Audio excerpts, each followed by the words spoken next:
La priorisation des engagements du président de la République déclinés dans le programme du gouvernement, c'est le cœur de cet atelier organisé ce mardi 8 mars 2022 par le Conseil présidentiel de veille stratégique avec l'appui financier et technique du PNUD. Nous sommes ici pour créer les conditions à partir desquelles les engagements pris par son Excellence Monsieur le Président de la République devant la nation, ces engagements qui sont coulés dans le programme d'action du gouvernement, créer les conditions à partir desquelles ce qui a été promis puisse être exécuté et mis en œuvre.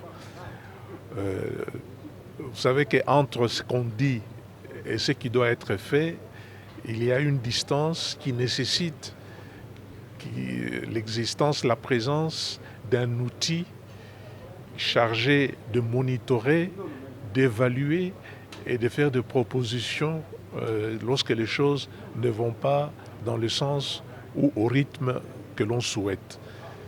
Puisque le président de la République est engagé à voir ce qu'il avait promis à la population et qui a été coulé, comme je disais tout à l'heure, dans le programme du gouvernement, son attachement à ce que ça ne reste pas lettre morte, qu'il a donc créé ce dispositif qu'on appelle le Conseil présidentiel de veille stratégique. Ça peut paraître un petit peu barbare comme ça, mais il s'agit en réalité simplement d'un outil qui permet au président de la République régulièrement de s'assurer que ce qui devait être fait, parce que lui, il l'a dit, il est le chef, mais ce n'est pas lui qui fait. Est-ce que ceux qui doivent faire font? Est-ce qu'ils le font bien? Est-ce qu'ils le font au rythme qui convient? Donc voilà au cœur de cet exercice où se situent les missions du CPVS. Et donc en interne, le CPVS, pour pouvoir réaliser ces missions, a besoin de se doter d'un certain nombre d'instruments.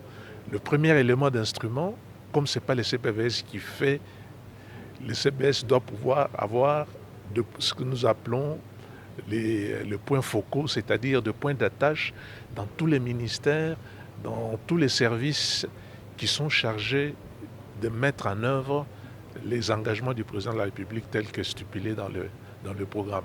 Ce point focaux, nous devons avoir avec eux un cadre de concertation, une manière de pouvoir travailler qui nécessite également de définir ensemble des outils. C'est un aspect technique qui permet effectivement de mesurer la mesure dans laquelle les choses, comme je disais tout à l'heure, se font ou ne se font pas. Donc cet atelier a pour objet de pouvoir définir ensemble avec le point focaux, donc l'ensemble de nos contacts au sein des ministères et des services de l'État, de définir ensemble ces outils, mais également de s'assurer que le travail de suivi ne se fait pas d'une manière éparpillée. On ne peut pas tout suivre à tout moment. Et donc il est important que nous puissions nous recentrer sur l'essentiel que sont les engagements phares. Et donc l'exercice ici aujourd'hui, c'est d'une part de définir ces engagements prioritaires qui vont faire l'objet d'un suivi serré et de définir également les outils à partir desquels nous allons appréhender l'évolution en termes de ça marche ou ça ne marche pas. Et donc nous allons faire cet exercice pendant 2 jours avec nos points focaux.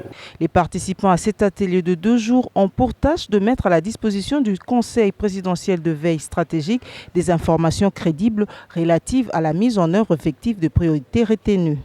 Nous avons au sein des différents ministères sectoriels ce qu'on appelle des points focaux. Et donc c'est avec eux qu'on va aller chercher, vers eux qu'on cherche l'information, raison pour laquelle ils sont présents dans cet atelier. Et dans les discussions qu'on va faire dans les travaux en groupe, ils vont pouvoir nous découler en fait les différentes actions qu'on a identifiées en réforme projet. Et ensuite, on va devoir identifier les différents indicateurs qui vont permettre de faire des indicateurs de performance, qui vont nous permettre de faire vraiment un suivi efficace et assurer qu'en remontant les informations auprès du président de la République, on puisse pouvoir, si nécessaire, décanter certaines situations. Ça n'empêche pas que le gouvernement est là, il fait son travail, il fait la mise en œuvre. Nous, on vient juste en tant qu'élément d'information au niveau du président de la République et vraiment apporter faire des recommandations pour débloquer certains éléments s'il le faut. Des indicateurs de performance qui vont nous permettre de faire vraiment un suivi efficace. Pour rappel, le Conseil présidentiel de veille stratégique est un service de la présidence de la République institué par ordonnance numéro 20/013 du 19 mars 2020. Il a pour mission de suivre et d'évaluer la mise en œuvre des engagements du président de la République repris dans le programme commun du gouvernement afin de faciliter la prise de décisions stratégiques pour la nation grâce à une analyse des évaluations tendancielles et de leur environnement.